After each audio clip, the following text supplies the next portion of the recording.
Podcast ini bisa disimak di kbrprime.id dan platform podcast lainnya.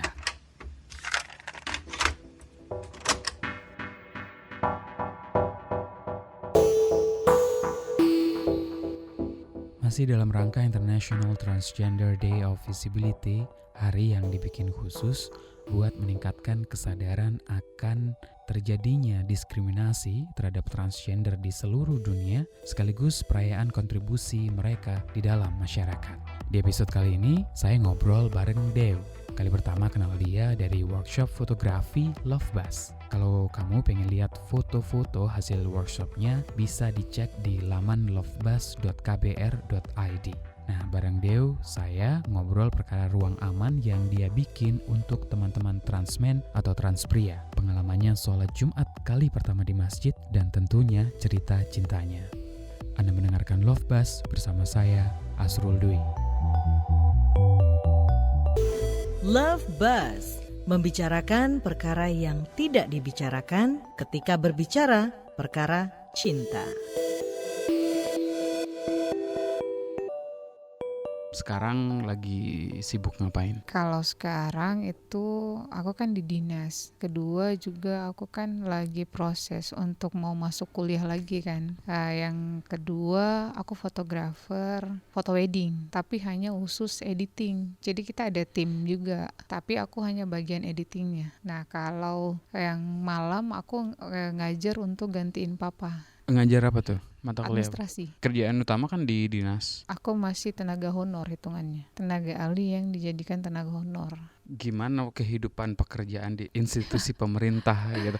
Sebenarnya awalnya aku nggak mau jadi PNS, itu pertama. Yang kedua aku nggak mau kerja di pemerintahan, karena menurutku aku harus mengabaikan pekerjaan yang ini uang rakyat, aku makan tapi aku nggak sesuai pekerjaanku. Tapi aku diskusi dengan papa mau bilang, nak papa nggak punya apa-apa untuk ditinggalin buat kamu. Nah sementara kan aku sudah tidak punya produktivitas yang lebih. Maksud bapak tuh kan minimal ada uang per bulanmu yang sebenarnya pasti. Aku bilang, oh iya oke, Dew coba untuk kerja di dalam sana. Dan ternyata yang aku pikirkan emang sesuai, nggak semua sesuai dengan apa yang aku harapin. Pertama karena ekspresiku sih Kak, ekspresi ini, dan aku termasuk dari sekian banyak teman-teman transmen, aku termasuk 10% yang beruntung yang bisa masuk di pemerintahan. Banyak teman-teman transmen itu memilih untuk sedikit memanjangkan rambut karena kebanyakan orang-orang fobia dengan kita. Itu hal dasar kenapa, karena aku contoh, bahkan sampai sekarang pun mau aku sebaik apapun di mata pejabat, salah satu pejabat ini aku tetap buruk. Tapi itu perkara hanya satu atasan ini aja, satu orang ini aja, atau juga yang lain juga sikapnya serupa atau gimana? Jadi hanya mungkin dari kantor itu hanya ada beberapa orang yang nyaman dengan kami, dengan saya ya. Karena kenapa kayak aku nggak pernah nolak. Aku nggak ketika Dewi kamu bisa kerjain ini nggak? Ya bisa. Aku bisa mengerjakan apa saja di dalam kantor itu. Kembali lagi aku nggak bisa melawan pejabat yang di atas. Karena yang normal mereka lihat itu perempuan itu menggunakan jilbab, rambut panjang. Aku bahkan sampai berkali-kali diingatkan sama bosku yang 02 tuh, kita sesama muslim, aku ngingatin kamu aja pakai jilbab dan rambutmu terlalu pendek. Tapi yang jadi problem kan aku nggak pegang orang, aku nggak pernah pegang teman-teman, bahkan mereka pun nggak aku kasih izin untuk mau pegang badanku. Karena ketika berfoto pun aku nggak akan berada di belakang atau di samping mereka, aku pasti di depan. Karena menurutku itu tidak memberikan space untuk aku memegang orang lain. Harus jadi polisi buat diri sendiri gitu ya? Sebenarnya ada banyak cerita di Kota Palu dan hampir seluruh teman-teman LBT di seluruh Indonesia begitu mungkin. Wallahu alam. Tapi ada satu teman kita itu sampai harus dipastikan bahwa dia menggunakan BH, dia memakai celana dalam perempuan, itu di perusahaan, dan itu diskriminasinya keras. Sebentar, dicek gitu atau gimana sih? Iya, dipegang, jadi ditarik. Kan tali BH tuh ditarik di belakang. Tapi kan sebagian teman-teman transmen itu tidak tahu binder. Mereka hanya menggunakan mini set. Kalau aku nggak terlalu minder soal bilang ada binder karena ya nggak ada problem di aku. Tapi kan teman-teman ini masih malu kan bilang. Sampai akhirnya dia harus bekerja dengan menggunakan BH. Ditarik lagi dipastikan BH-nya. Tapi karena dia nggak tahan dia mundur. Nah setelah dia mundur ini kan kita tidak punya persiapan pegangan atau apapun. Kenapa? Karena nggak ada skill lain. Sebagian teman-teman itu memilih pindah dan keluar dari rumah itu karena ekspresi. Dan tidak sedikit dari kami, teman-teman itu tertidur di jalan. Dan mungkin semua teman-teman juga merasakan itu. Cuman problem, kami menjadi double rentan. Kenapa? Karena kami punya vagina, dan kami merasa diri kami sebagai seorang laki-laki. Dan kami bukan fobia ya, bukan trauma soal laki-lakinya. Tapi ketika kami mendapatkan kekerasan fisik dan itu berlanjut sampai seumur hidup, itu akan susah kami lupakan. Dan kasus-kasus semacam itu ditemukan di sana juga? Kalau mau lihat realnya, aku hampir diperkosa karena aku cari uang. Dulu waktu aku semester 2, kalau aku nggak salah waktu kuliah, karena kan aku sudah mulai berhenti minta uang itu di semester 2 ketiga di S1. Aku cari uang, sementara orang tuaku tidak menyediakan itu. Mereka hanya mendorong, kamu harus sekolah. Tapi mereka tidak melihat bahwa aku lapar di kampus. Aku harus jalan kaki selama 2 semester, yang jauhnya itu sampai berkilo-kilo. Aku harus mengemis makanan ke teman-temanku. Aku nggak minta, tapi aku bilang, boleh bagi dikit nggak? Seolah-olah itu menggambarkan bahwa aku nggak mau ketahuan aku nggak ada duit. Sampai aku datang ke dosenku. Aku bilang, Bu, ada nggak ya yang bisa aku kerjakan? Karena aku nggak punya uang. Aku mau pulang dan aku kelelahan. Karena malam ini aku baru selesai mengerjakan pekerjaan. Waktu itu kan lagi sibuk-sibuknya bikin film kan, teman-teman jurnalis. Ada sini ke rumah ibu. Aku jalan dari kampus ke rumah dosenku. Itu dulu dia ketua prodiku. Kamu mau cuci baju? Dia bilang, boleh Bu, apa saja kerjakan. Aku ngepel, aku cuci baju, aku cuci piring. Ibu tuh sampai setiap dia bikin acara dia pasti panggil aku. Uang itu dia kasih aku uang pertama kali itu 50.000. Itu uang pertama yang aku dapatkan waktu aku kuliah. 50.000 itu bertahan aku. Bagaimana caranya uang ini bisa bertahan sampai 1 minggu. Nah, uang itu memang pure hanya untuk bertahan aku naik angkot, bukan untuk makan. Aku minta, bilang, Mak, aku bisa minta duit gak ya? Dia bilang, ada ini uang 10.000. Aku bilang, oh iya, gak apa-apa. Aku hanya akan minta itu selama 3 hari kemudian. Dan kalau uang itu gak dikasih, aku gak akan minta. Karena menurut bapakku, aku harus mandiri. Menurut ibuku, kami bukan orang kaya. Tapi problem, kalau aku dalam keadaan kesulitan seperti ini, kenapa aku harus disekolahkan? Mending aku kerja, aku cari duit, aku bisa bantu adik-adikku sekolah, dan aku gak perlu harus mengemis makanan. Sampai aku punya uang itu 1 minggu itu, kan masih ada tersisa uang 30 lebih. Aku harus bertahan, aku coba jalan dari kampus itu sampai ke pom bensin sekitar 4 kilo, 5 kilo. Jadi kalau dari sini aku lebih murah untuk bayar uang taksinya. Jadi sekitar 2.000 atau 1.500. Karena aku bisa pakai uang 1.500-nya itu untuk beli somai. Karena kampus dulu kupikir enak sekali kampus. Oh iya, aku pergi pagi pulang siang. Ternyata enggak, aku harus pulang malam. Pulang malam lah itu, aku bilang, alah zong ini. Zong juga kuliah. Gak seperti yang kupikirkan, gak seperti yang di TV-TV itu. Iya. Jadi aku makan somai, aku kenyang, aku pulang, gak ada makanan. Ibuku sudah tidur, ayahku sudah tidur, ya aku tidur. Yang aku pikirkan, adik-adikku makan apa ya? Padahal di kondisi waktu itu, aku juga kelaparan. Kalau aku mau egois, aku bisa menghabiskan uang ini dan aku datang lagi ke ibu itu. Tapi aku malu, menurutku aku gak perlu ngomongis. Sampai disitulah, sampai aku cari uang, aku ketemu teman-teman yang bukan teman-teman kita. Dulu aku eksklusif, aku gak akan berteman dengan teman LBT.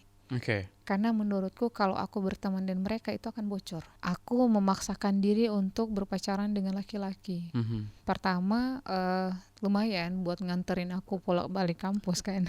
Itu menghemat. Dulu rambutku masih panjang, aku masih menggunakan baju bentukan perempuan, sepatuku robek, sudah menganga sampai 2 semester. Aku tetap pakai itu, kulem lagi, ku pakai lagi. Tapi aku bersyukur Kak, menderitanya aku dulu kuliah itu berbuah manis sekarang. Karena aku tidak harus melelahkan lagi diriku untuk sekolah. Karena aku bersyukur, kenapa? Karena tidak semua teman-teman LBT itu sekolah. Ada yang cuma lulus SD, ada yang tidak selesai, ada yang dia bunuh orang di kampungnya, dia pergi ke kota kami. Dia ada teman-teman yang gak mau disuruh menikah, mereka datang ke kota kami, ke Palu. Ada yang mau merantau dan tidak mau diketahui orang tuanya, mereka datang ke kota sini, kota Palu.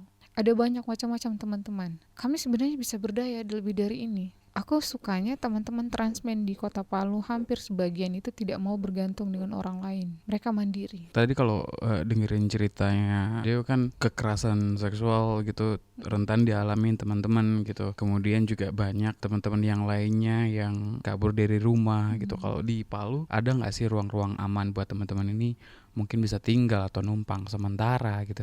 Nah, lembaga kami itu baru terbentuk di 2020.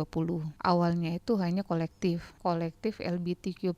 Nah, setelah berjalannya waktu, kami mencoba mengajukan proposal. Proposal itu menurut kami itu untuk memetakan teman-teman.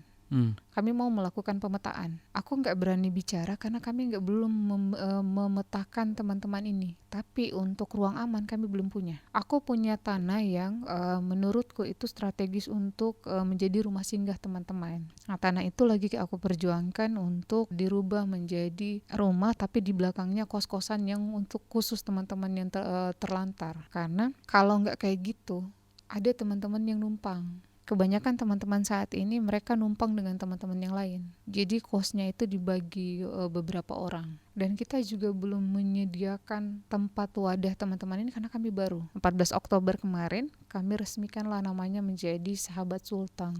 Sahabat Sultan? Kenapa milih nama itu Sahabat Sultan? Iya. Aku kan pencinta Nabi Muhammad kan. Oh, oke, iya. Jadi Nabi itu nggak pernah bilang teman-teman dia itu teman-teman, tapi dia selalu bilang sahabat-sahabat Nabi.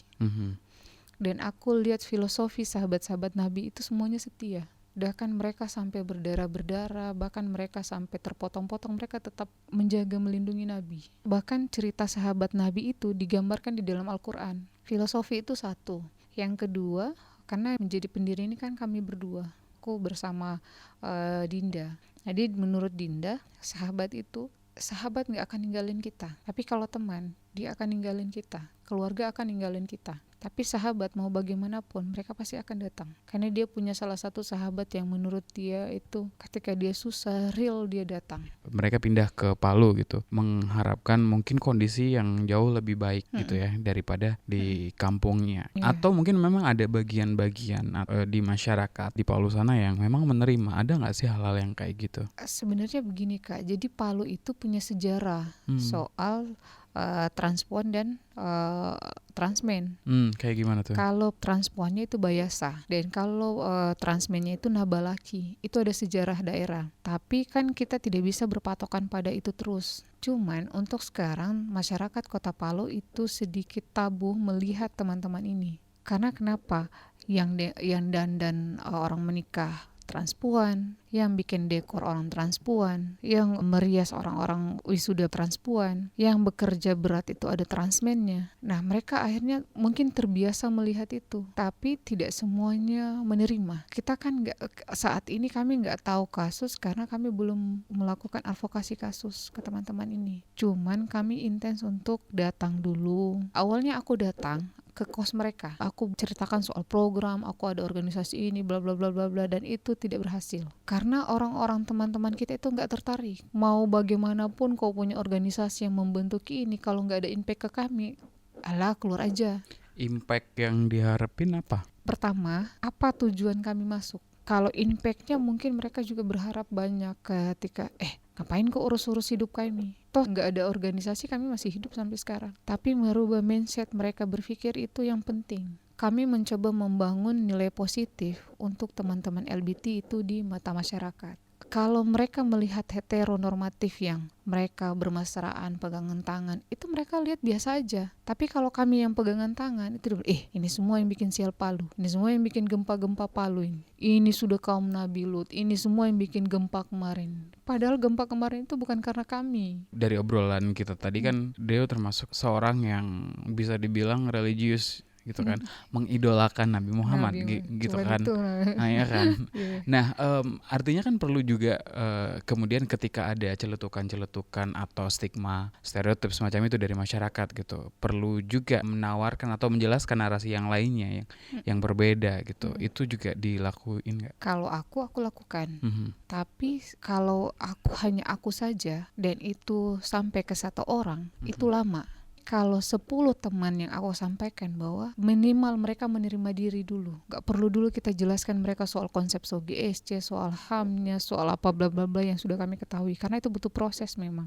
Kami baru bertemu mereka kemarin misal. Kamu punya hak ini bla bla bla bla bla bla bla. Yalah, urusan dapur kami kok urus. Kemarin-kemarin kok kemana? Kemarin teman-teman kami dibully kok kemana? Dan itu perlahan. Tiba-tiba aku datang, kalian gak boleh kayak gini. Ini sebutannya kayak gini. Itu gak akan masuk. Gak akan efektif. Aku bilang ke mereka, aku gak memilih aku lahir di mana. Aku tidak memilih aku menjadi seperti ini. Tapi karena aku yakin sebelum aku lahir, Allah sudah kasih aku pilihan. Dew, aku punya 7 pilihan untukmu. Kalau kau memilih seperti ini, kau akan seperti ini ujungnya. Kau pilih seperti ini, kau akan seperti ini. Kalau kau pilih seperti ini, kau akan ketemu istrimu. Dan semua pilihan ini tidak ada yang salah. Cuman masyarakat itu melabelkan bahwa kamu ngambil seperti itu nafsu. Enggak lah. Kalau kami disahkan di Indonesia, kami akan menikah dan itu tidak akan nafsu. Dan gak ada salahnya dengan nafsu, kan manusiawi soalnya kan. Semua orang punya nafsu juga kan sebenarnya. Dan gak perlu malu juga kan.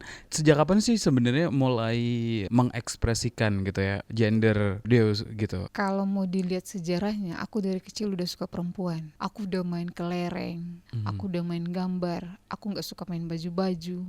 Aku suka panjat pohon, aku suka ngegelantungan di atas mobil open. Dan menurut ibuku itu tidak normal. Menurut dia, ini physically melihat anakku ini bukan aktif, nakal. Orang tua dulu kan tidak memahami bahasa-bahasa halus untuk anak-anaknya. Kuliah, aku mulai potong sedikit rambut sebahu. Itu nggak terlalu kaget mamaku kan, karena ada perempuan yang sebahu. Setelah aku coba masuk ke TNI kan nggak boleh panjang rambut. Ku potonglah rambutku kayak modelnya TNI kan, yang panjang ke bawah kayak pramugari itu.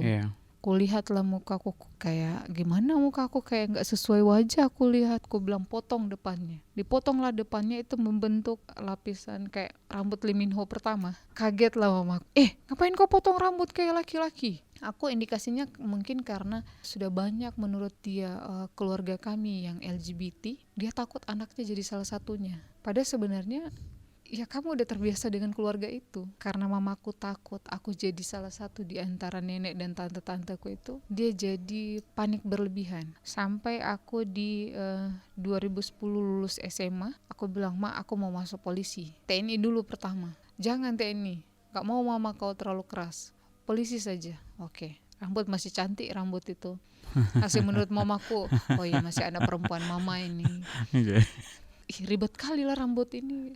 Aku kan harus panjat pohon, aku harus masuk di dalam PC, aku harus pendidikan. Rambut ini mengganggu kan. Setelah itu masuk kuliah semester 3, ada lagi pendaftaran. Aku daftarlah Akpol, aku daftar TNI, berangkat ke Makassar. Di Makassar itulah aku potong rambut, pulang kaget-kaget mamaku, panjangin rambutmu. Nah, iya mak. Masuk semester 4 aku masuk film. Masuk film kan aku gak bisa ribet-ribet soal rambut kan. Ku pangkaslah sedikit lagi. Makin kaget lah mamaku, berhenti saja ku kuliah. Dia bilang gak bisa, udah semester segini, udah terlanjur. Mulai perlahan mama terbiasa, karena papa kan orang yang mendorong pendidikan kan. Jadi mereka ini akan bentrok kalau aku berhenti sekolah. Selesai lulus aku kuliah, aku tetap pakai konde. Aku bilang aku nggak mau wisuda, aku cuman mau yudisium aja, foto aja pakai konde. Yang penting jangan lagi aku pergi naik ke altar tuh, harus pakai konde, harus pakai ini, bla bla bla, di make up lagi ribet. Mama ya udah nggak apa-apa, daftar sekolah lagi ya. Aku bilang, "Ma, aku mau masuk sekolah, tapi bayarin uang masuk pertama." Oke, dibayarinlah uang masuk pertama. Karena dengan alasan itu aku nggak apa-apa aku nggak kerja di bank, karena tanteku ini udah minta aku kerja di bank. Bayangin lah kayak aku harus kerja di bank, pakai hak tinggi, pakai stocking, pakai baju perempuan, dan itu kurasa gatal. Aku masuk kelas sekolah lagi untuk S2-nya. Aku ketemulah dengan teman-teman kami, tapi aku masih takut ketemu dengan teman-teman LGBT. Sampai singkat cerita akhirnya aku mencoba tinggal di luar cari pekerjaan lain. Tapi aku masuk diterima di dinas instansi ini sampai aku potong rambut. Singkat cerita 2020 aku baru menerima diriku sebagai seorang laki-laki, pure semuanya laki-laki. Karena sebelumnya aku belum mempelajari soal SOGSC. Nah itu waktu menemukan itu kayak gimana prosesnya gitu? Panjang banget. Padahal aku masuk, sebenarnya aku udah masuk di organisasi sebelum itu. Aku belum mendapatkan tempat yang aman untuk menurutku ketika aku mengaku aku ini laki-laki. Datanglah pasanganku yang sekarang, istriku ini. Dia ngajarin, kamu sebenarnya apa sih? Aku bilang aku buci. Di 2020 bulan Februari itu tanggal 24 kami ketemu. Aku buci. Loh kok buci? Kamu udah berapa lama di organisasi? Aku udah mau 7 tahun di organisasi. Kamu belum dapat konsep soal SOGSC? Aku bilang emang penting ya menentukan gender kita? Enggak sih, biar itu lebih tidak salah kami ketika penyebutan. Oke, aku bilang, aku jelasin ke dia kalau aku ini sebenarnya aku tuh semuanya aku nggak mau aku dibilang perempuan. Tapi aku suka perempuan. Dia jelasin lah soal SOGSC. Disitulah pertama kalinya aku dapat konsep SOGSC dari istriku. Ini. Oh berarti aku transmen. Kamu yakin kamu transmen? Karena menurut dia aku ini transmen yang ngonde. Aku bilang kok nggak lihat tubuhku semaco ini. Aku bilang aku ngonde. Iya. Nggak terima gitu. Iya. Karena aku suka kali bidang dadaku. Aku suka pundaku. Aku sukain. Aku bilang aku ngonde. Aku bukan perempuan. Itu nggak ada masalah menurutnya dia. Maksudku kau menerima dirimu. Ya aku dari kecil aku rasa kayak aku laki-laki. Aku nggak pernah aku bilang aku terjebak di badan ini. Belum pernah aku memikirkan aku terjebak. Karena aku menyukai tubuhku. Semua tubuhku aku suka. Mulai dari ujung rambut sampai ujung kaki aku suka. Sampai aku bilang oh berarti aku transmen. Di 2020 itulah aku coming out ke teman di dalam organisasi. Aku transmen. Namaku mulai diganti Deo. Aku menghilangkan nama belakangku. Panggil aku Deo dengan penggunaan nama Fam. Sampai di situ ketika aku berangkat ke Maumere, aku tuh sholat Kak. Kadang aku pakai sarung, kadang aku janganlah. Aku pakai jilbab lah, mukena lah. Tapi kan aku laki-laki. Aku pakai mukena sih. Sampai aku ikut terus webinar soal Transmen Indonesia. Transmen Indonesia ini nggak ngejelasin apapun. Aku nggak puas. Sampai aku ikut seleksi untuk mengikuti LA ini. Aku diwawancarai oleh Mbak Kanis, Kak Jonta, Kak Sigit, sama Mbak Vera. Alhamdulillah aku lolos sampai sekarang. Aku zoom lah dengan Ustadz Arifin. Aku tanyakan soal bagaimana kalau aku sholat pakai sarung. Karena aku suka sholat pakai sarung, aku suka sholat pakai peci. Menurut Ustadz Arifin, kau nyaman gak ketemu sama Allah seperti itu? Karena kita mau menghadap Allah, Allah tahu niat kita sholat. Yang tahu hati kita sholat itu dan yang tahu niat kita itu cuma Allah. Terus sekarang begini, kau ketemu dengan dosenmu. Kau pakai baju yang rapi dan nyaman menurut pandangannya orang lain. Kau nyaman gak? Kau akan garuk-garuk. Kau akan kesulitan, kau akan kelelahan. Begitu juga dengan Allah. Allah itu memberikan hal senyaman mungkin untuk menghadap dia biar kita husuh. Sampai disitulah bulat tekadku dan untuk pertama kalinya aku gak ragu aku sholat pakai peci dan sarung. Dan untuk pertama kalinya aku sembahyang Jumat di Makassar kemarin. Waktu aku ikut TOT yang diadakan oleh Sehati Makassar. Aku sembahyang Jumat, pantatku begini-begini. Kira kalau dipegang orang selesai lah aku ini. Tapi aku bersyukurnya badanku dan tubuhku itu mendukung. Bentuk bidang itu yang mendukung aku untuk tidak ada yang curiga bahwa aku perempuan biologis. Ketika kelar sholat Jumat gimana waktu itu perasaannya? Dari pertama duduk aku panik sekali. Aku berdoa sebelum aku masuk masjid itu aku berdoa. Aku selalu berdoa apapun yang kulakukan di hidupku, aku selalu berdoa. Keluar hotel, bismillahirrahmanirrahim. Ya Allah, aku ini mau menghadap Allah.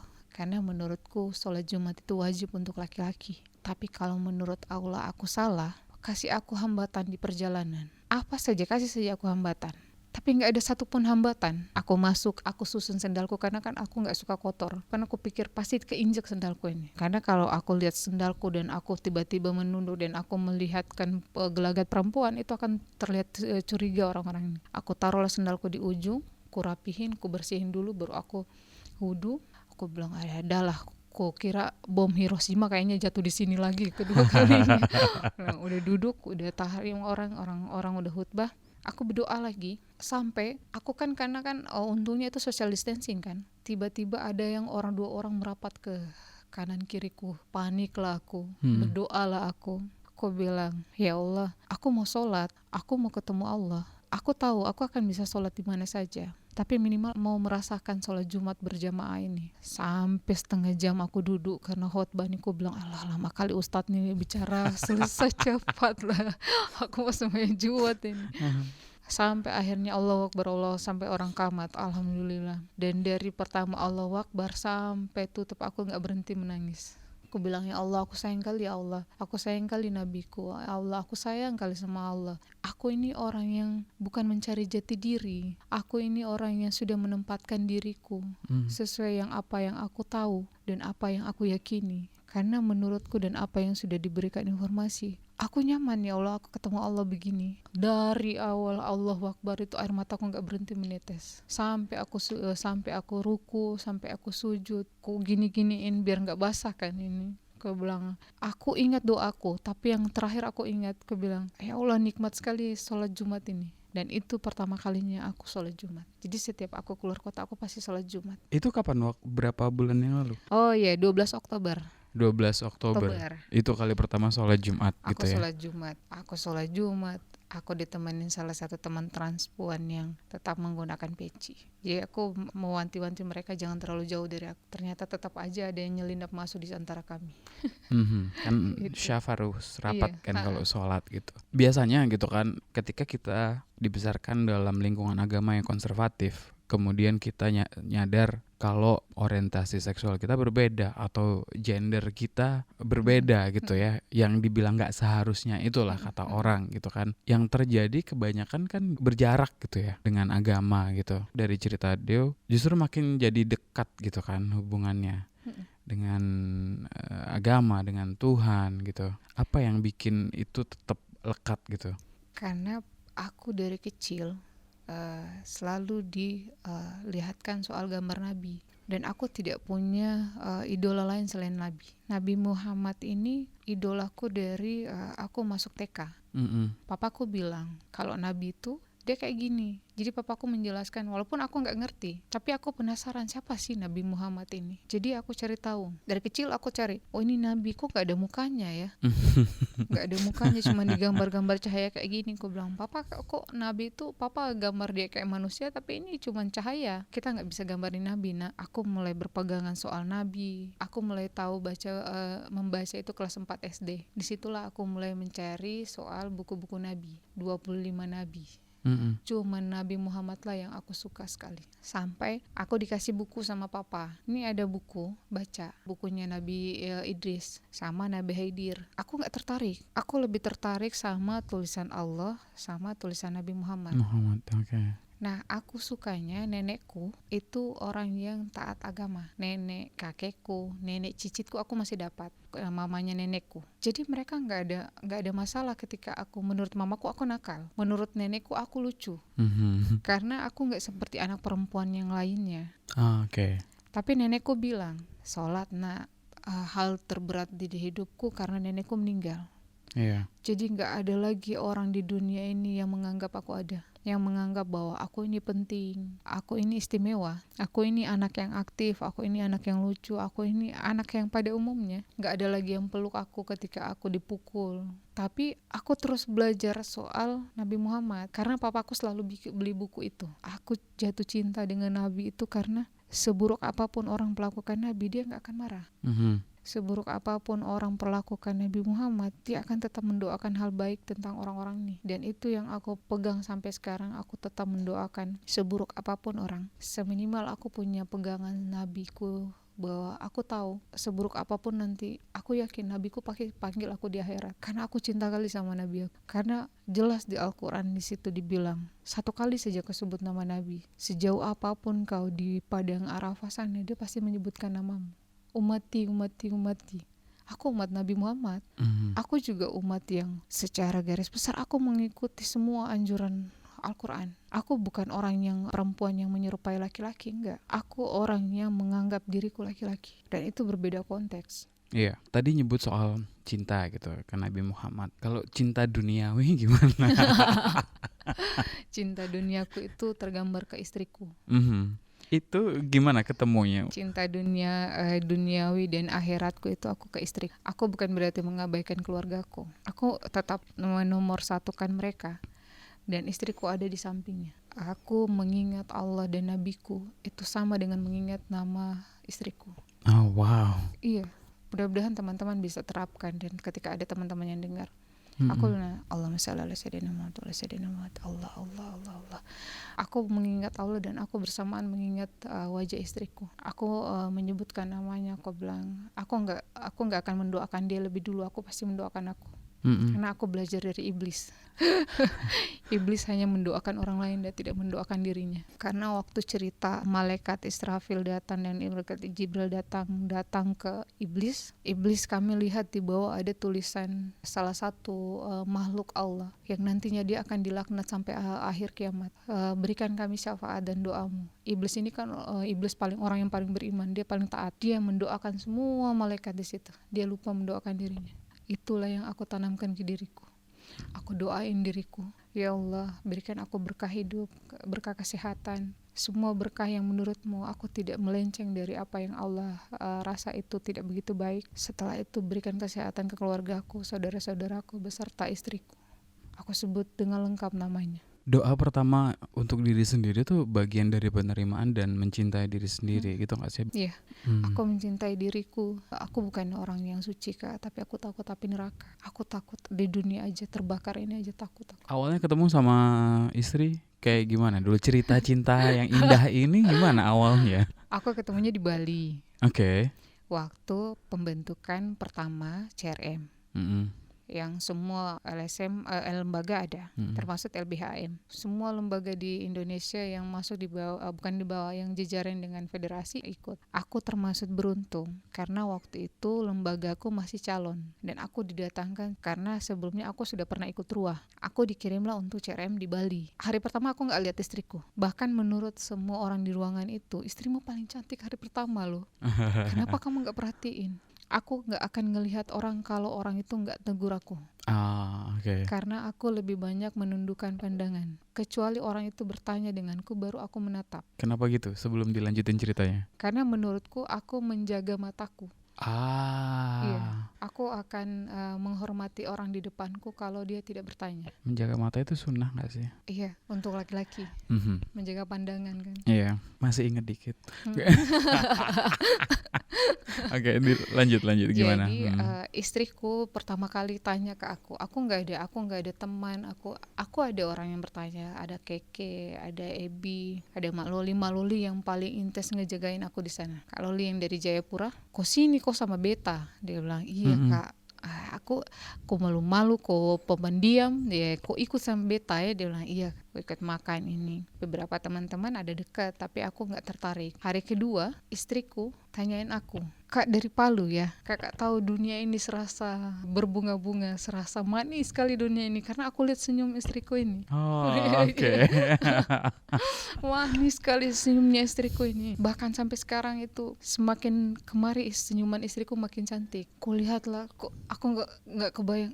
Untuk pertama kalinya aku ngelihat orang aku gemetar karena aku deg-degan, jantungku kencang kali. Ada yang tanyain aku nih, cantik kali senyumnya, matanya indah, senyumnya indah. Menurutku dia sempurna. Tapi tiba-tiba ada teman transmed datang dan dia teralihkan. Aku senyum-senyum sendiri, ku bilang senyumnya manis sekali, ya Allah, rezeki ya Allah, aku dapat rezeki hari ini. Tapi minta maaf ya Allah, aku nggak nundukin pandanganku. Nggak tahu kenapa, aku nggak bisa mengalihkan pandanganku. Aku harus mencari cara, aku harus lihat HP-ku dari belakang kan, karena dia di belakang kan. Aku harus giniin HP-ku, pura-pura ngefoto di depan.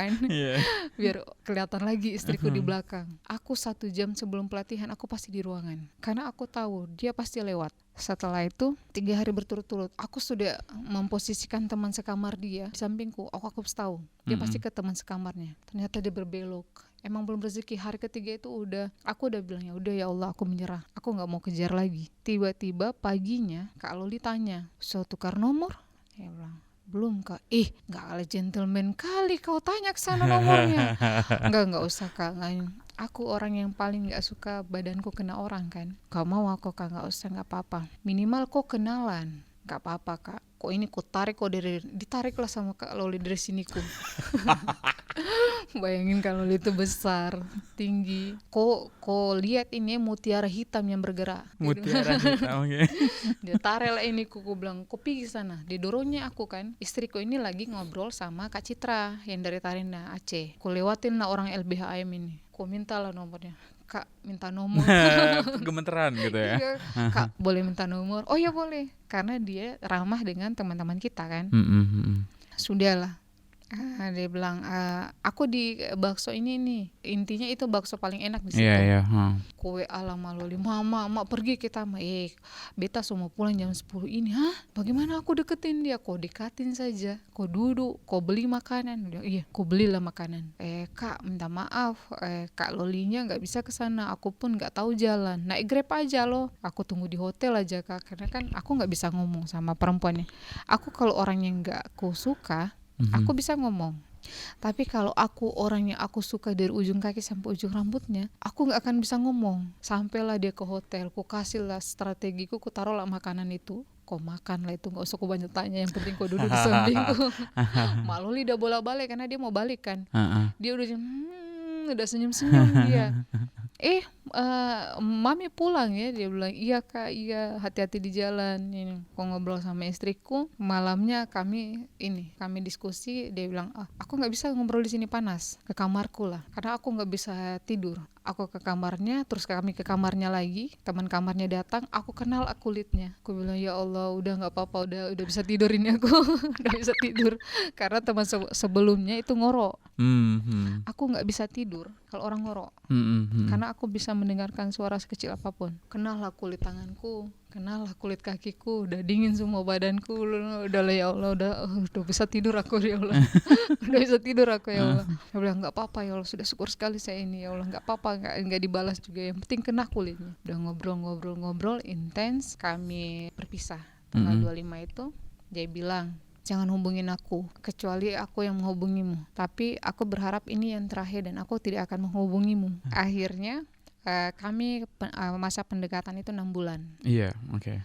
6 bulan kami pendekatan. Itu long distance berarti kan? Iya, 6 bulan pendekatan, tapi kami berdiskusi. Datang dulu ke kotaku, liburan aja dulu. Kalau kau tidak mau memilih untuk menetap, datang, beli tiket, bolak-balik. Sementara tiket itu mahal sekali waktu itu karena COVID kan. Iya. Pesawat pertama yang terbang ke Palu, pesawatnya dia, pesawat istriku ini. Sampailah dia ke Palu. Jangka 1 bulan kami mendiskusikan komitmen ini. Kalau dia tidak siap, boleh pulang dan kembali lagi ke sana. Karena menurutku, aku membutuhkan komitmen. Aku sudah bukan di fase untuk anak-anak bermain. Dengan jumlah umurku ini, aku nggak bisa lagi bermain. Masih muda lah sebenarnya. Karena menurutku aku butuh komitmen, aku butuh membina rumah tangga. Aku juga bermimpi punya rumah, aku juga bermimpi kita tua bersama. Aku jelasin ke dia kalau aku punya hutang, yang itu bukan hutangku, tapi aku yang bertanggung jawab. Aku punya beban seperti ini, tapi aku bisa menjanjikan banyak hal yang walaupun sebenarnya aku nggak boleh berjanji. Tapi kalau dirimu memutuskan untuk hidup denganku, sekolah, kita bangun bersama, kita jalani hidup sampai sekarang. Akhirnya itu tanggal 21 kita ngomong, 1 bulan lebih. Tanggal 21 malam pas jam 00, jam 12 bangunlah dia. Gue bilang, aku nangis, gue bilang aku mau hidup denganmu. Sampai akhirnya kami memutuskan kita jadian. Alhamdulillah kami jadian. 1 minggu kemudian aku dikasih ngomong lah sama adiknya. Panik lah aku bilang alah matilah aku nih adik dia nih. Rumput kalau nggak diterima adiknya. Sampai adanya bilang adanya menerima, kami diskusi lagi. Kasih aku waktu 6 bulan untuk berapa yang kau minta untuk membayar maharmu. Kita menikah sesuai dengan syariat agama Islam yang menurut kita. Ya Allah, aku minta 10 mayam. Jadi 10 mayam. Aku nggak tahu kan 10 mayam ini berapa. Kata dia, kalau 1 mayam itu 3 gram. Aku hitung itu lah, buset, sampai 70 juta. Gila kali permintaannya. Nggak apa-apa. Aku bilang nggak apa-apa. Kasih waktu aku 6 bulan. Ternyata nggak sampai 6 bulan lebih. Sampai akhirnya dia ulang tahun. Aku kasihlah mahar pertamanya. Masih kalung. Aku bilang, kasih waktu aku 2 bulan untuk cari uang untuk cincin. Ternyata lebih dari 1 tahun. Sampai di ulang tahunnya yang kedua, beliau cincin. Disitulah resmi kami mencoba mengikrar janji bahwa aku mencoba hidup denganmu dan mengambil semua beban hidupmu dan kita jalani bersama. Aku meminangmu dan aku berharap kau menjadi istriku dengan bismillahirrahmanirrahim. Ini mahar yang aku kasih. Dengan seperangkat alat sholat, aku bayar tunai dengan perlengkapan rumah dan seisinya. Kalau diterima, saya yang terima, kami menikah. Itu waktu itu prosesinya di mana dan siapa yang menikahkan? Kami berdua. Oh, oke, wow. Iya, jadi karena kan secara normatif sesuai agama itu ada saksi, itu ada imam, tapi dengan kondisi kami seperti itu tidak memungkinkan. Aku hanya takut aku berzina. Dengan pegangan itulah kenapa aku memilih untuk aku mau menikah. Kalau kami disahkan pun kami akan menikah di mana saja. Aku kasih maharnya, jadi setelah dia menjadi istriku, mulai resmilah semuanya. Aku gak punya apa-apa. Semua hartaku, semua milikku itu milik istriku. Dan semua uangku milik istriku. Tapi uang dia, harta dia itu bukan milikku. Kecuali dia memberikan komitmen bahwa ini punya sayang. Resmi kami menikah setelah dia ulang tahun kemarin 2 September 2021 kami menikah. Saya bilang, sayang, boleh gak kita pakai cincin couple? Dia maunya cincin couple kan? Saya bilang, boleh. Ditukarlah cincin dia, digantilah jadi cincin couple. Jadilah cincin ini. Itu. Begitu ceritanya. Emang kayak cerita dongeng-dongeng sih Kak, tapi Iya kan cinta pada pandangan pertama gimana gitu kan jadinya. tapi emang perjuangan kali Kak. Perjuangan dia ke sini itu sudah lebih dari mengambil seluruh hidupku kepanjangan. Dia harus melewati 4 bandara dan dia bisa memungkinkan dia meninggal di mana saja. Dan dia memilih untuk meninggalkan kotanya, adik-adiknya, untuk memilih hidup dengan bukan bucin, tapi itu dengan konsep matang, betul-betul matang bahwa dia harus sekolah. Dia anak yatim piatu, adik-adik dia akan bergambar ke dia. Sampai itu matang, sampai akhirnya dia memutuskan ke Palu. Tanggal 18 Juli dia ke Palu. Aku masih ingat awal-awal dia datang, karena aku mengingat semua tanggal-tanggal itu. Tanggal 18 dia extend di Jakarta, tanggal 19 dia berangkat ke Palu. Dari Pak Aceh ke Medan ke Jakarta Balikpapan ke Palu. Sampai dia di Palu itu siang, sekitar jam 11-an, jam 10 jam 11 kami pertama kali tinggal di tempat teman. Sampai 1 minggu akhirnya aku beranikan diri untuk bawa dia ke rumah. Nah itu orang tua gimana? Orang tua taunya ini teman, anak ini, mamaku itu sayang anak perempuan. Jadi menurut dia ada anak istriku ini kan yatim piatu. Keluargaku itu orang yang paling memuliakan anak yatim piatu. Dia dekat dengan adik-adikku. Ponakan-ponakanku lebih cari dia daripada aku. Iya. Jadi kalau aku pulang, loh kok Nina yang dicari? Kan Awi yang punya uang. Enggak, mana Nina. Lah dari situlah Kak, menurutku walaupun aku dibilang aku cinta diriku. Aku sayang diriku, aku sayang keluargaku. Tapi dari proses istriku ke Palu, bahkan ketika aku berikan semua hartaku untuk ibu dan istriku itu gak akan cukup. Karena menurutku itu gak setimpal. Karena menurutku hal yang setimpal mungkin Allah bisa balaskan itu di akhirat. Makanya itu tadi diselipin di dalam doa terus-menerus itu ya. Aku doain dia terus loh Kak. Sebelum dia datang ke Palu, aku sholat tahajud, aku sebut namanya. Makna atau arti cinta buat dia itu apa? Aku gak bisa gambarin Kak, sama kayak aku gambarin Nabi Muhammad. Aku cinta kali di dunia ini, kalau ada kata yang paling indah di atas itu aku bisa taruh itu. Di seluruh dunia ini kalau ada harta yang paling berharga dari berlian atau apapun itu, di atas itu aku akan tempatkan mereka. Karena mereka gak punya gambaran, mereka gak punya filosofi, mereka gak terbanding. Kalau kamu punya saran, komentar, atau ingin berbagi cerita, boleh banget. Email ke podcast@kbrprime.id dan tulis Love Buzz untuk subjek emailnya. Doa pertama untuk diri sendiri adalah bentuk penerimaan dan mencintai diri sendiri.